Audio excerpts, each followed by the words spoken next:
Oi pessoal, vem comigo, vamos conversar sobre o massacre da família Hope. Então vamos lá que eu vou compartilhar com vocês a resenha do assassinato da família Hope, né, do massacre da família Hope.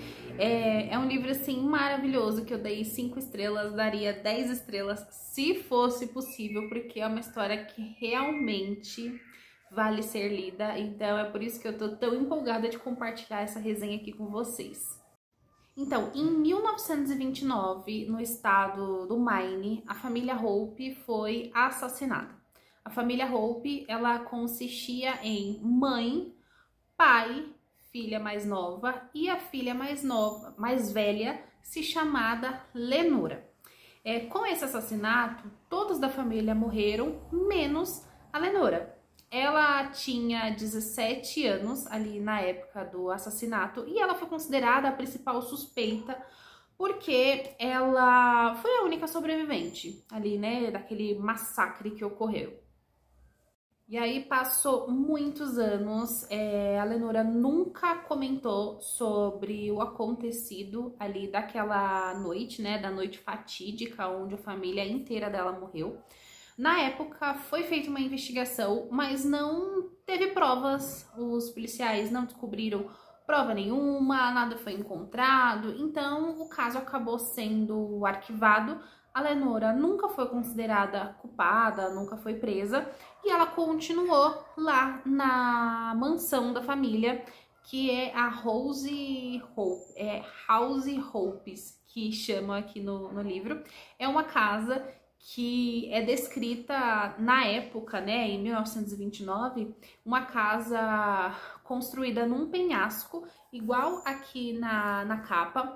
Um detalhe é que aqui na capa é uma casinha super simples, mas na realidade, ali na descrição, era uma casa super luxuosa na época, né? Era uma casa muito luxuosa, cheia de quartos, escadaria, sempre assim, muito glamour mesmo. Mas depois a gente vai entendendo que tinha tanto glamour naquela casa, mas não havia felicidade. Eram assim, ali muitos anos, a Lenora agora tem 70 anos, ela está presa numa cadeira de rodas, ela não fala, ela não se movimenta. O único movimento que ela consegue é do braço esquerdo e mais nada. E tudo isso se deu a problemas de saúde, né? Ela teve muitos AVCs, se eu não me engano, derrames, enfim, e acabou fazendo com que ela tivesse diversas sequelas e ficasse naquele estado. Então, ela, desde a época ali dos assassinatos, né, do massacre, ela continua ali na mansão da família e ela envelheceu ali. E aí ela tá nessas condições, hoje em dia ela já está velha e ela precisa de cuidados. E a cuidadora dela, que tava ali, simplesmente some, desaparece, vai embora. E aí eles estão em busca de uma nova cuidadora para ela. E é quando a gente conhece a nossa protagonista, digamos assim, porque o livro, ele é todo do ponto de vista, né, é da Kitty, que é a cuidadora dela. Então a gente conhece a história através da Kitty. A Kitty, ela já tem ali 30 anos, ela sempre foi cuidadora, então ela mora ali na cidade, ela conhece sobre o massacre, todo mundo da cidade já ouviu falar, né, nisso, e ela sempre foi cuidadora. Acontecem umas questões pessoais na vida dela, que a gente vai acompanhar também no livro. Ele não vai se aprofundar tanto, mas vai ter uma parte aí que mostra, que fala um pouquinho sobre a vida da Kitty. Então, ela passa por alguns problemas e aí o chefe dela vira pra ela e fala: ó, a gente tem um trabalho pra você e é assim, assim, assim. No primeiro momento, ela fica um pouco receosa, com medo, por conta de tudo que ela ouve falar ali na cidade sobre a Lenora, sobre, né, o massacre, enfim. Mas como ela tá passando por uma situação muito difícil, ela precisa, assim, é uma necessidade ela arrumar um emprego.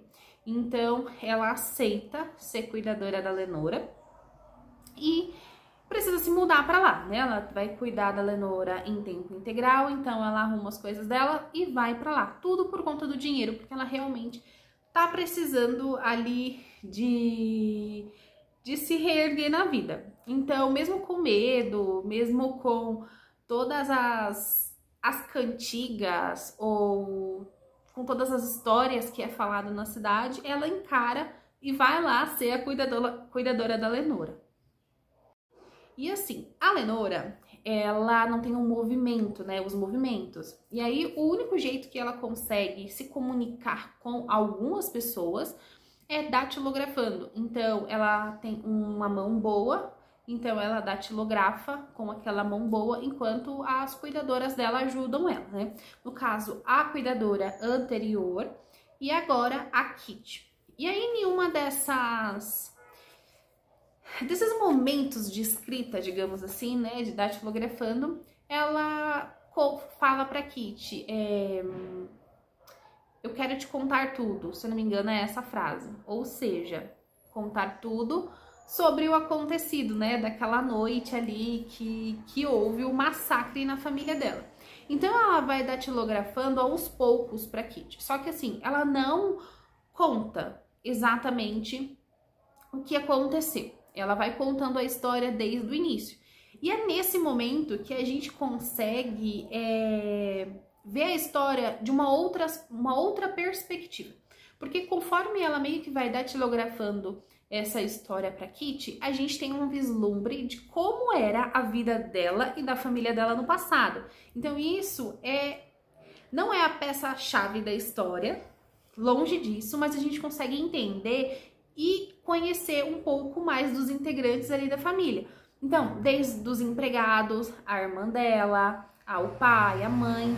Então, todo mundo, a gente tem um vislumbre ali da história, né, de como que era ali a vida deles, através dessa história que a Lenora tá datilografando para Kitty. E isso é interessante porque a gente consegue ver que não era uma família feliz. Eles eram muito ricos, eles tinham tudo, tinham empregados, enfim, uma vida assim considerada perfeita para os outros, mas dentro de casa não era assim.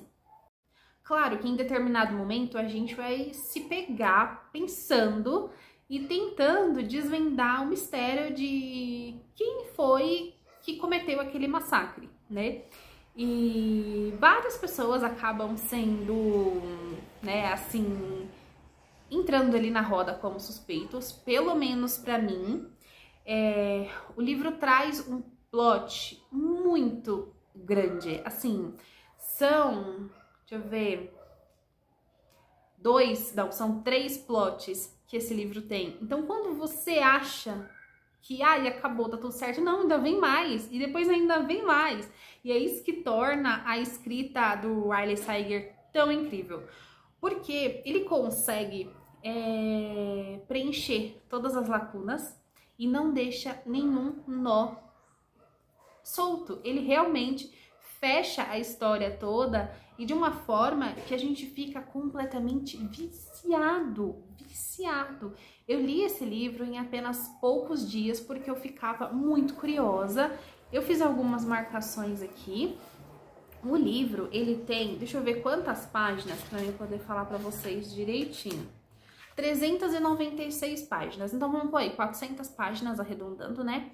Que você lê num piscar de olhos, porque chega num determinado momento da história que você precisa, tipo assim, necessidade de você entender o que aconteceu. E aí você começa ali a folhear, a ler descontroladamente para poder finalmente compreender tudo que aconteceu, sabe?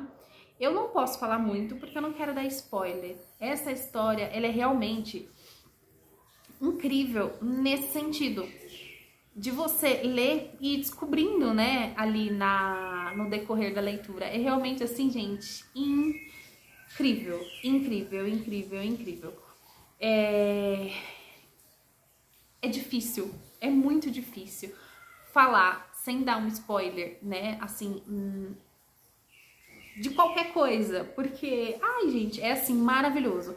E quando eu tô falando pra vocês que é incrível e é maravilhoso, é porque é de verdade. Eu indico muito esse livro. Se você tiver a oportunidade de ler, leia. Ele é um livro pequenininho. Olha o tamanho da minha mão perto dele.